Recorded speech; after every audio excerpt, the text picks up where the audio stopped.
Hello and welcome to the Calmcast, a time to feel calm and think clearly. I'm Claire Downham, the Queen of Calm, a transformational life coach. I was a burnt out head teacher who finally made the journey to calm after years of trying, and I want to prevent you from having to do the same. The Calmcast is a series of short explorations, gently guiding you back to your natural state, which is calm and clarity. Just listen like you would listen to music, with an open mind and curiosity. There's nothing else to do. Now let's relax into today's episode. Hi, today's little exploration is entitled Sleep, and it probably came to me at 3 o'clock this morning when I was awake and not asleep. A bit of history might be useful here. My relationship with sleep has been interesting over the years. Without kind of delving too much into the past, I can't remember sleeping very well pretty much since my children were born. And I don't know what my sleep was like before that. But it hasn't been, it's fluctuated quite a lot since then. Now my children are 22 and 20, so that's quite a long time. And I used to have a very difficult relationship with me sleeping or not sleeping, to the point where really I would say it contributed heavily to the burnout that I experienced in March 2015. So I, in the months sort of between January 2015 and March, the end of March, when I finally walked out of work and never went back, my sleep was poor, to say the least, in that I would often only get sort of 3 to 5 hours sleep a night, and would then wake up obviously and start my day as a head teacher and work long hours. I was working, maybe 60, 70 hours a week at that point. And I became what you would call, I guess, sleep anxious, and how I would, so that's how what I used to call it. But now I kind of say I had a lot of thinking about sleep. So I was doing a lot of research. I was trying to find the ways to sleep. So that meant reading books, listening to audios, having subliminals on, meditation, and as well as that, taking, not only I took prescription sleeping medication, which I would not recommend particularly, not the stuff I took anyway, and also taking every different supplement under the sun that apparently can help with sleep, which included 5-HTP, ashwagandha, a milk, some kind of milk extract thing, which I've never even heard of and haven't heard of much about since, with the theory that when you drink warm milk, of course, you sleep better. So I had all this, a lot of thinking around sleep. And what that did, in fact, was create more problems around sleep, because during the day I would worry that I wasn't going to sleep at night. And then when I was awake in the night, I was worrying that I wouldn't be able to cope with the day and I wouldn't be okay. And isn't it interesting how quickly we forget that we coped with the previous day? We forget, don't we, that we do cope with things, and that we will be okay.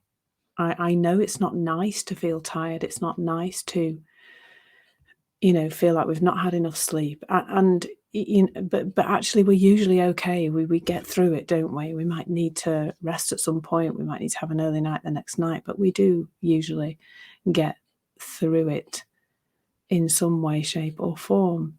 But we forget that at 3 o'clock in the morning when it's dark and we wish we were still asleep. So this morning I did wake up at 3 a.m. and I was really able to notice how much less of a story there was for me.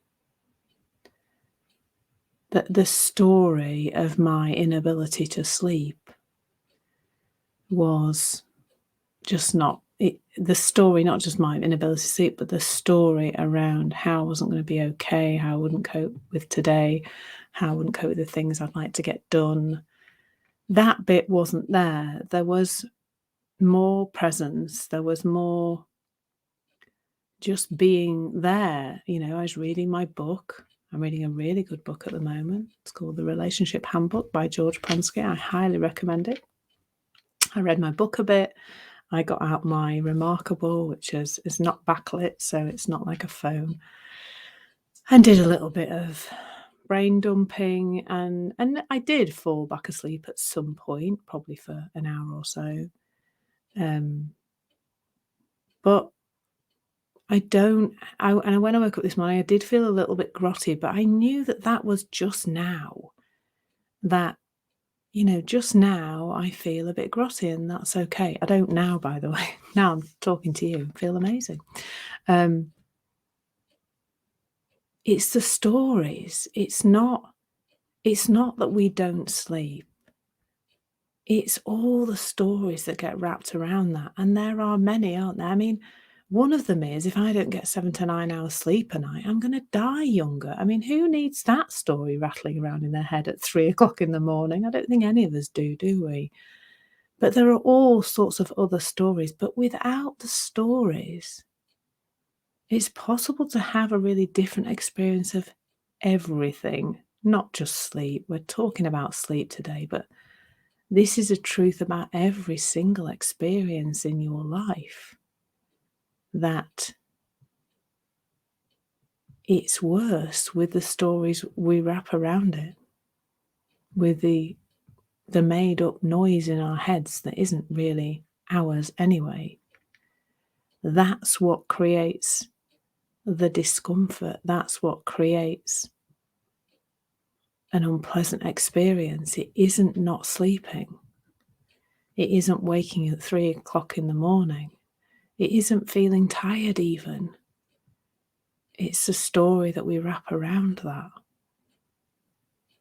about how we're going to be, about how we're not going to cope, how we're not going to be okay.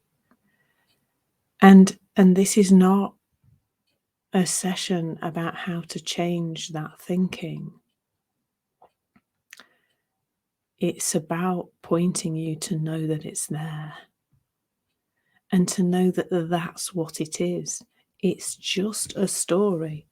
I don't think anybody listening to this takes Cinderella or Sleeping Beauty seriously.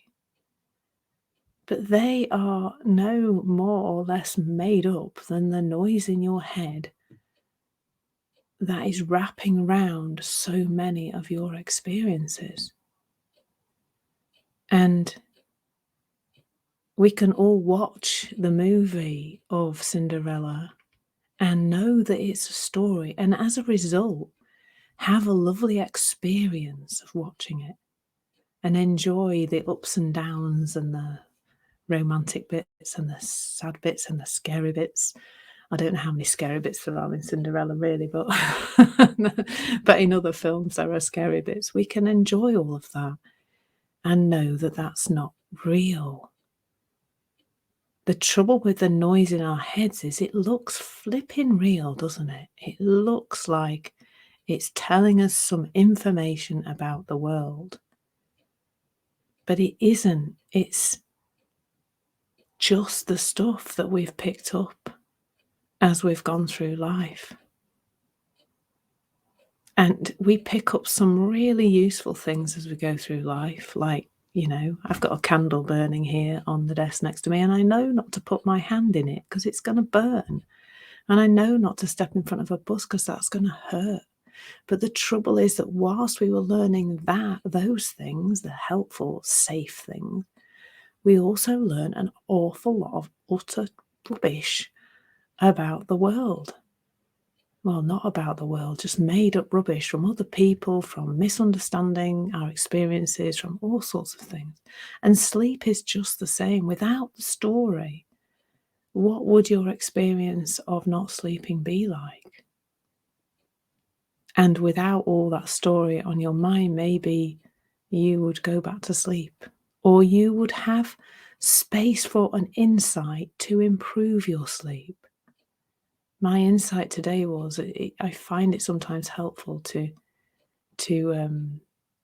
have magnesium later on in the day, but it upsets my stomach. So my insight this morning was maybe to get a spray magnesium, maybe, to because it helps with my hormones and stuff. But without that space of not having the story about a terrible day I was going to have, there was space for some ideas about the issue. We don't need to have a story around something to find the answers. In fact, less story, more ability to find the answers, and more ability to connect to insight. I hope you found that useful. Watch out for those stories, folks. Thank you so much for listening. There's nothing to do now but bring some awareness to how this is working out in your life. Listen regularly to experience longer and longer periods of calm. This has been the Calmcast with Claire Downham, Queen of Calm. Take care and keep listening.